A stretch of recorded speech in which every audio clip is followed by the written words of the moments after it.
So concludes one of the most explosive and awesome hockey tournaments in NHL history. Find out how on tonight's episode of Locked On Winnipeg Jets.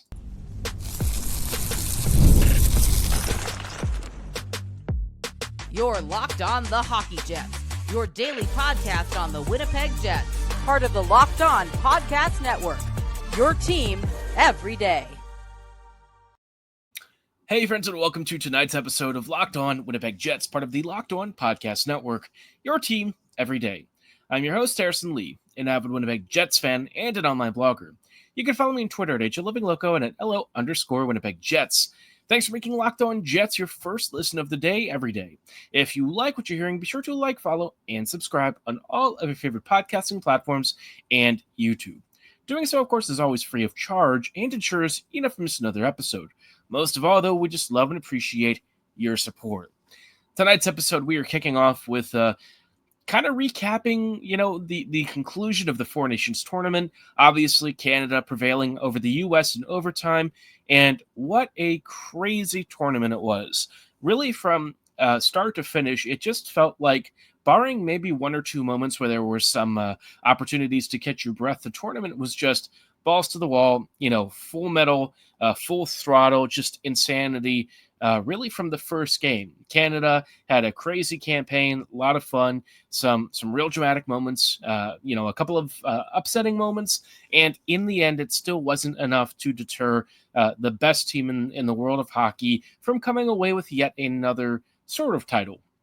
Now, look, the Four Nations tournament may not have officially counted for the kind of like Olympic hardware that you usually get, but let me tell you, the Four Nations games all felt like they had some sort of extra layer of incredible weight and heft.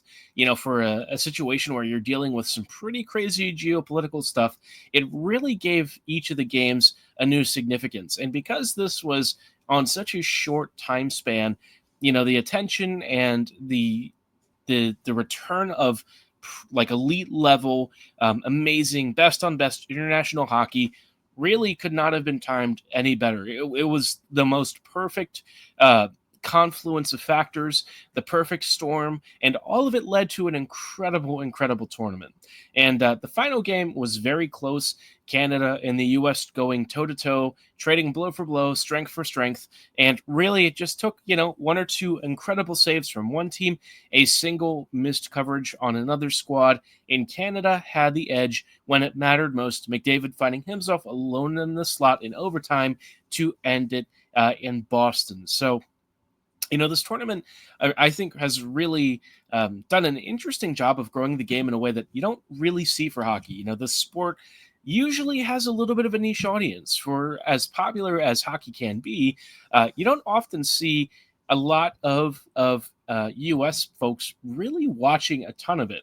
It still enjoys one of the more modest viewer counts, especially the NHL season. And there are times when that will change, right? You get to the Stanley Cup Finals or something, and usually there's a little more attention. But for the most part, you just don't see it.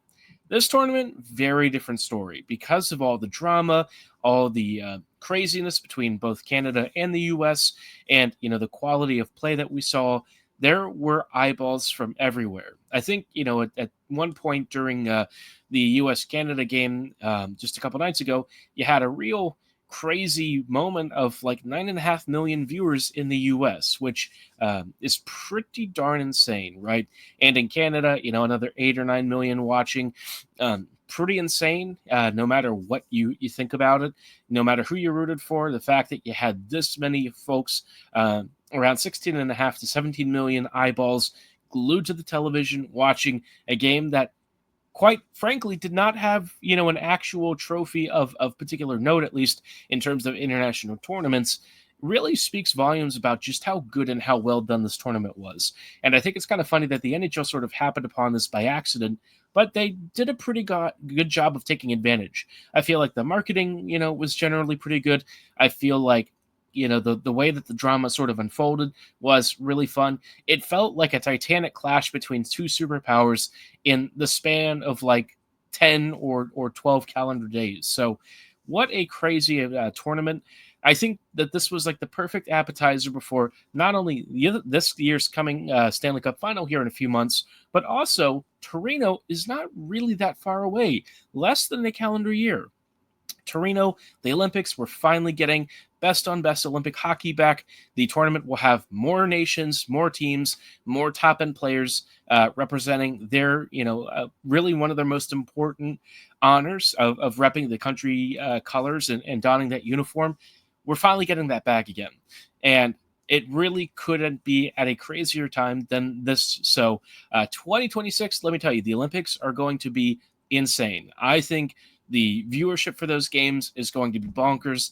The fact that, so much hype went into this tournament for ostensibly 3 round robin games and a final is just insanity. So, the NHL really took advantage. I think Torino's going to have some crazy numbers. It's kind of funny because, at times you often find that the games in the Olympics are at really odd hours when they're in different time zones, and that might not really be enough to deter lots of folks from tuning in. So I think, the tournament next year is going to be an unbelievable rematch. I would expect the USA and Canada to have some real entanglements during those games. You have to imagine at least one face-off between those two squads, and if we don't get that, we will be robbed of the true fun of just crazy Olympic hockey. So I am pretty excited for that. I wouldn't mind taking a time machine towards the future, but of course, that means that you'd skip some of the great stuff happening between then, right? And for the Jets, Winnipeg is finally getting back into gear. The guys have sort of rolled back into town. The guys who were from or who were at the Four Nations tournament have finally returned. A couple of folks are still kind of getting over some sicknesses and stuff. And Winnipeg is getting back to business, which, you know what? After such a cool Four Nations break, I've actually been looking forward to seeing the Jets back in action. It felt quite a while, obviously 2 weeks is not really that long, but for some reason it just feels like, well, when you enjoy something a lot, you do tend to miss when it goes away. And having the Jets back really feels like a perfect wrap up to the end of the month. February, we are getting closer and closer to March and April, closer and closer to the craziness of the NHL playoffs, and the Jets are really in control of their own destiny. Things are feeling good. The players are going to be riding the high of this tournament. Well, for Hellebuyck and Connor, maybe a little bit of a bittersweet moment, but I think they will use this as motivation to continue to do some ring chasing here. Would be awesome if the energy and passion that they feel kind of sparks them on the rest of this back half of the last stretch of the NHL season. And then we're into the playoffs, man. It's really only a few weeks away when you really think about it. I know that, a month and a half does seem a little bit long, but time flies, and I promise you, it's going to sneak up on you before you even realize it, right? The Jets really don't have that many games left. The league doesn't have that many games left. The playoffs will be here before you know it. I did want to talk a little bit about the Jets lines and some interesting things obviously shaking out here because, well, you know what? Winnipeg is going to be down a couple of players. They'll be resting a couple of folks. It's going to be a little different. So it'll be interesting to see how they try to compensate for some of this. But obviously, in the meantime, the Jets are going to have an interesting lineup against the Blues this coming Saturday. I'm excited. It would have been really funny if they had both Hellebuyck and Binnington back at it. But of course, they're going to not do that because, the guys need rest. But could you imagine if you had done that right after they'd faced off in one of the biggest games of their careers, and then you had them facing off against each other at the NHL level? Kind of funny, right? But I think with the rest, it's probably going to be more important to make sure that everyone still feels up to speed and that, the folks who are traveling get some rest ahead of what remains the final stretch of the season. And we are so close, man. The playoffs, it is just right around the corner. But I want to chat about the Jets lines and what we're seeing here in just a little bit. Before we go too much further, though, I do want to shout out our friends and partners at FanDuel. When the game tips off, the NBA action is just getting started, and there's no better place to get in on it than FanDuel, America's #1 sportsbook. With FanDuel, you can place live bets throughout the game, so even if you miss the opening tip-off or want to bet on a fourth quarter comeback, you can stay in on the action. And if you're looking for a bigger payout, be sure to combine your live bets into a same-game parlay. This is obviously one of the greatest times right now. We are also in the race towards the NBA playoffs, and with the Luka Doncic trade kind of now in the rearview mirror. It feels like it's been, just a couple of days, but really it's been a couple of weeks now. It is time to see which of these elite contenders is finally ready to go for it. Will LeBron cement his legacy? If you want to bet on that, this is a great opportunity to do so, because right now FanDuel can help you get $150 in bonus bets if you win your first $5 bet. Great offer for brand new customers. Again, just visit FanDuel.com to join today. That's FanDuel.com for your shot at $150 in bonus bets if you win that first $5 bet. Make every moment more with FanDuel, the official sports betting partner of the NBA. Hey friends, welcome back to this episode of Locked On Winnipeg Jets, part of the Locked On Podcast Network, your team every day. Everydayers, thank you so much for rejoining us on tonight's episode as we are chatting about, obviously this is a big game for the Jets upcoming this weekend, a chance to shake off the rust, and you see some interesting line combinations coming from Winnipeg, right? Scott Arniel obviously trying to figure out what to do with a couple of players not ready to go. You'll have Hellebuyck, Morrissey, and Connor all sitting. Although Kyle Connor apparently is going to try and get to Winnipeg at a reasonable time, and then rejoin the team here in St. Louis. I do think that Connor is probably going to rest, but there is a real push for him to play, especially since he sat the last game against Canada.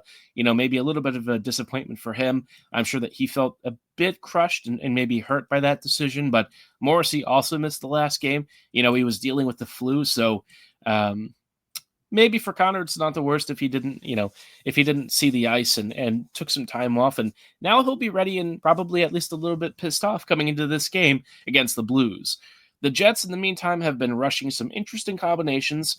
We have Iafallo, Scheifele, and Velarde up front. Ehlers, Nemestikov, and Perfetti on the second. Niederreiter, Lowry, and Appleton on the third. Barron skating in and on contact with Gustafsson and Kupari on the fourth. On the blue line, it looks like Sandberg and Pionk might be the number one D pairing for now. Stanley is paired with DeMello, which is a choice you could make. And then finally you've got Heinola Miller. So I did ask to see more Heinola, but we'll just have to see, how this all translates.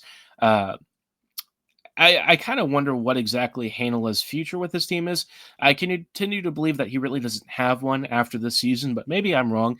I just feel like the Jets have kind of not really used him very much this year, which is funny because we heard a lot about the whole rotation thing and they didn't really do that. So at least he's getting a game now, but it kind of feels like it's been a really long time since he last played. It's almost been like 2-ish months now. So I don't know what state we're going to see Heinola in, but hopefully he's able to hit the ground running again.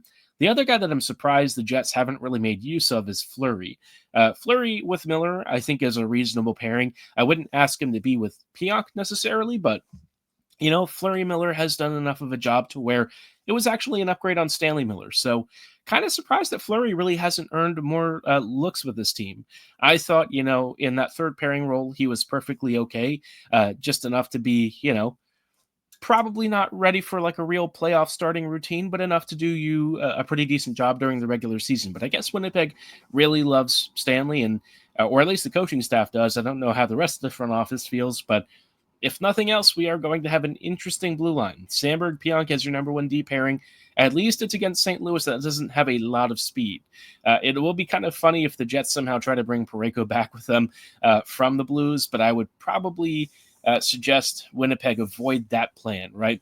I think Winnipeg's blue line is not in the most ideal state, but it probably won't be better if you decide to bring on a bigger, heavier skater to add even less speed, even if it means some really good defensive options. The Blues are probably not going to have the world's craziest lineup themselves. Up front, they'll have Neighbors, Thomas, and Buchnevich, then Holloway, Shen, and Kyrou, Joseph, Svankvist, and Bolduc, and Toropchenko, Faksa, and Walker on the fourth. This is like a pretty mediocre squad. Montgomery is only able to elevate this team so much. I think the Blues have come a long way in some areas, but this team needs a lot of help, and I can't really see that happening between now and Saturday. I think that this team, is definitely falling out of the playoff race, and I wouldn't be shocked if the Blues start to try and sell some folks. It sounds like they were trying to pump the trade tires in Braden Shen, which, yeah, good luck with that. I don't think people are that excited about Shen's contract and age, but hey, maybe I'm wrong about that. they are an interesting port of call, and we talked about them a couple of episodes ago about maybe, a trade for like a Buchnevich or a Thomas, a Kyrou. Would Holloway be available? I don't know. The Jets might be kind of sniffing around this team. It's not like they don't have a history of having dealt with the Blues before. It didn't go well for the Blues the last time Winnipeg, came calling, so maybe that'll be in the back of their minds. But I think the Jets have some real good stuff that St. Louis could use. I think the Blues would be willing to potentially move one of these bigger players who are kind of in, their prime age and frankly, not on a team that's going anywhere fast. So, if you want to kind of kickstart your rebuild a little bit earlier, this could be a chance for St. Louis to really make a major shakeup and maybe send a bit of a message and potentially acquire some good prospect pool depth for a team that needs more than a little help. On defense, you have Fowler and potentially Parayko if he's ready to go. He may kind of be getting some rest. I don't know. And it sounds like, with Team USA and Team Canada all kind of dealing with the flu bug the past couple of days, I wouldn't be shocked if Parayko sits for this game. Second pairing is potentially Broberg and Falk, pending what happens with Parayko, and finally Suter and Leddy. Bennington also not sure if I don't think he's going to play this game. I'd be shocked if he does. I think you need at least a couple of days off, and the emotional highs and stuff, and probably Bennington maybe having more than a few after celebrating might be a good idea to give him the weekend to recover. So this game, I think, for the Jets is a nice, relatively soft welcome back, but also St. Louis usually tries to bully and physically push their way through the game. So, it's not an easy one, right? It's. I know I was kind of saying it's a relatively straightforward game and maybe one that the Jets should expect to win, but I should be a little more sensitive and say that, it'll be a tougher physical welcome back to the league, bit of a shot to the system, I'm sure, and it'll be on the road. So Winnipeg, shouldn't take it lightly. The Jets are going to be coming in with a big winning streak, and I think the Jets have a pretty good chance of winning like 4-2 or something. Comrie will be in net, and it'll be nice if they get it like a third straight win for him. They have not done so this year. We were lucky to even see consecutive wins for his starts. So one more would really be lovely. He deserves it. And if you saw his comments earlier today about hockey in general and the state of really the youth development system and stuff, it's just hard not to like the kid. The guy is just, always with a big smile. And I feel like he is really thoughtful. He gives funny answers sometimes. But he was talking about how expensive being a goalie and how hard it is for young kids to get into the game. And expressing some disappointment that with the Four Nations growth, even with all the attention, kids still can't always afford to play. And so I like his perspective, and it's nice to have him back. I feel like he's always a good personality in the Jets locker room. I hope he just sticks around. Maybe he's not the world's number one backup, but I love his personality. I think he's a great fit, and it's nice to just see him and really see a hockey player kind of talk about stuff that, you don't often hear people address, even in just small media scrums. We didn't have to talk about, the kids and how unaffordable the sport is at times, but he was, very honest, and I appreciate that perspective. So hoping that our happiest goalie, the guy who always seems to have a 30-mile smile, gets another win. Would be wonderful if he does. He deserves it. I'm always a big fan of his, and if he has to add a ring to his collection of, no real hardware to speak of right now, that'd be pretty sick. Comrie has kind of come a long way over the years. There was a time when I thought he wasn't even going to be an NHL caliber goalie, and look at where he is now, backing up the number one team in the NHL and doing a pretty darn good job of it. Now it's time for the boys to help him out and give him just a little bit more offensive support. I will say that the Jets lineup doesn't exactly have the craziest arrangement of high-end finishing this game. I am curious to know what happens with Lowry longer term because, I loved Ehlers and Lowry together, but it seems like, Arniel may be going back with his biggest third line, which, it is what it is. But, with Nemesnikov looking more at the races recently, I understand. And Lowry also has just been coming back from injury. So it's been a while since he's last played. Maybe getting him back up to speed with a line that's familiar is the biggest priority. But I do wonder if Arniel sticks with this once the season really gets back into gear here, which makes me wonder, do the Jets still feel like they need to trade for a center? I don't know. Winnipeg is kind of in an interesting spot where they're getting linked to lots of players. So far, we're not really seeing anything super concrete on offers. Not that the Jets haven't made any, but we just haven't really seen or at least heard any big rumors, which I think if you're a Jets fan, you usually know that that's a better sign because it means Winnipeg is working something maybe a little bit off the beaten path, maybe behind the scenes, and they might surprise us with something pretty cool. But of course, we'll just have to wait and see what the Jets are cooking up. But one thing we are hearing is that Mikko Rantanen may actually be back on the trade market because the Canes might not be able to re-sign him. The news kind of came out either yesterday or earlier today. And with that sort of in mind, I want to talk about it again because I did mention that I thought a Rantanen trade may be something the Jets could pull off. We'll chat about that in just a brief second. But before we go any further, just wanted to let you know about our friends and partners at SelectQuote. In sports, having a winning strategy is everything. It's how the best teams make it to the Super Bowl, the World Series, and the Olympics. The same goes for life. Having a strategy like life insurance from SelectQuote can protect you and your financial legacy and keep your family's future secure.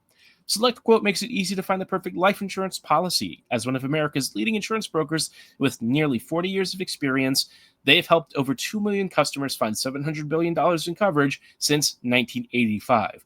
What sets SelectQuote apart from their competitors is their personal touch. Unlike other brokers that offer one-size-fits-all policies, their licensed agents tailor coverage to fit your unique needs. And if you're in good health, you might even qualify for same-day coverage of up to $5 million. No medical exam required. It's also more affordable than you think. You can get up to $1 million in coverage for as little as $20 a month. Get the right life insurance for you for less at selectquote.com/LockedOnNHL. Go to selectquote.com/LockedOnNHL right now to get started. That's selectquote.com/LockedOnNHL. SelectQuote. They shop, you save.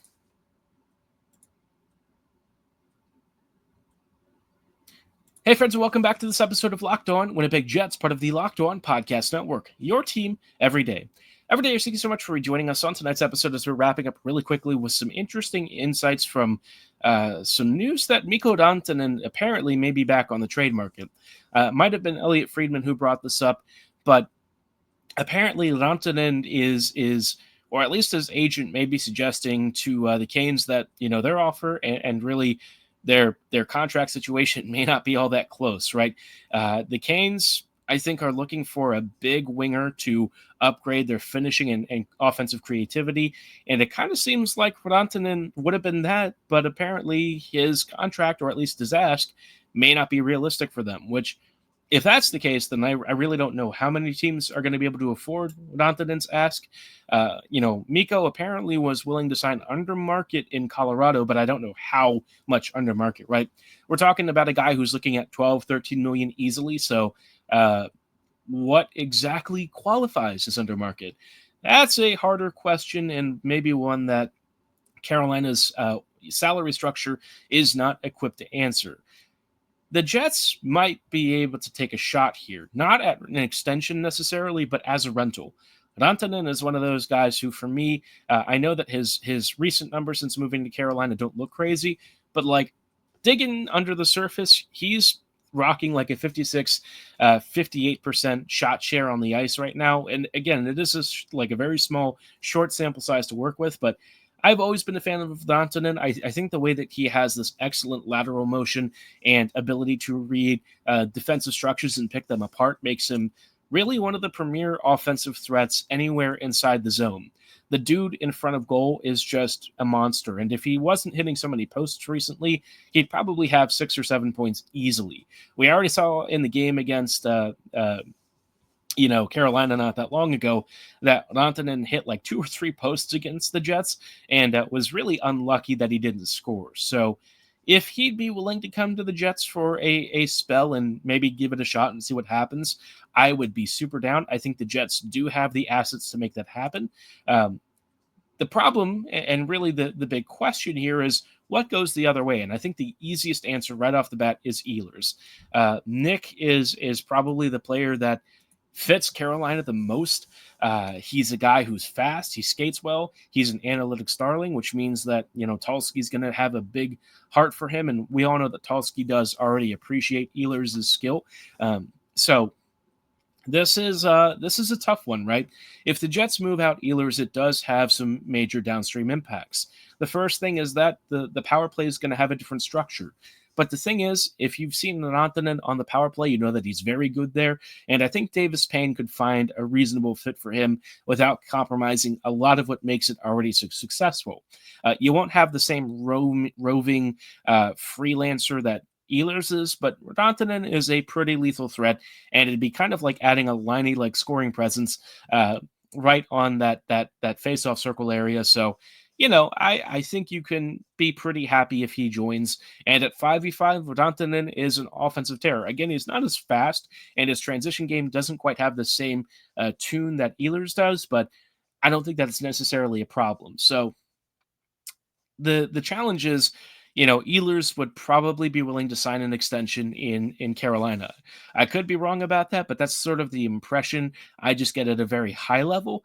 And if that's the case, Winnipeg would want to have some assurance that Rantanen has a chance at re-signing, but I don't really see that happening. I can't imagine that a trade like that would occur with, Rantanen agreeing to much of anything right now. I think Mikko will probably look for some kind of a free agent big market deal somewhere, and I can't see the Jets being the team that can really afford that. So if he goes to market, that makes him a rental, and if that's all the Jets are getting out of this, I think that could be a bigger problem if Ehlers goes the other way. So assuming that the Jets would be looking at him purely as a rental, I would think Winnipeg does one of two things. Either they don't trade him because Carolina demands Ehlers, or they do trade for him and they give up a heftier futures package. But I don't think that really helps the Canes. So Carolina would probably look at that and say, well, we could turn around and flip this stuff, but having to make all of these different deals when they could just trade with somebody else and get what they need off the bat probably doesn't make that much sense. If there are teams that I could see making a play here, Vegas is one, although I don't know what roster player would be going back. Certainly not anyone that I think is going to help Carolina in the immediate future. I wonder a little bit about like Vancouver. Besser could be, a finishing talent that, Carolina would really appreciate. There are two expiring free agents. And if you have Rantanen alongside Pettersson, maybe you get Elias back up to his elite standards. So there are teams out there that I could see making this play. It's just not that many. And it'll depend on how much salary the Canes are willing to eat for the remainder of the season. So, the Jets, I do think are one of the teams among many that'll be on the list, at least inquiring about the price. But I feel like that conversation won't last that long unless there's a big surprise. Maybe what Carolina wants is different than what I'm talking about. But having heard, of Tulsky's admiration of Nick and just the natural alignment of not only the cap hit, but position and the sort of offensive needs, I got to be honest, I don't see them asking for anyone else. But let me know what you think about that. If it came to it, would you trade Ehlers for Rantanen? Would you be happy with that? Would you do it even if Rantanen hadn't agreed to a contract extension, but Nick was willing to sign with Carolina? Let me know your thoughts in the comments below or at my social medias at HLivingLoco and at LO_Winnipeg Jets. For tonight's show, though, that is going to be all the time that we have. Monday, we'll have a recap of this coming game and, of course, a preview heading into their next game on Monday evening. But for tonight's show, that is all the time that we have. Thanks for listening. Have a great night. See you on Monday. And as always, go Jets, go.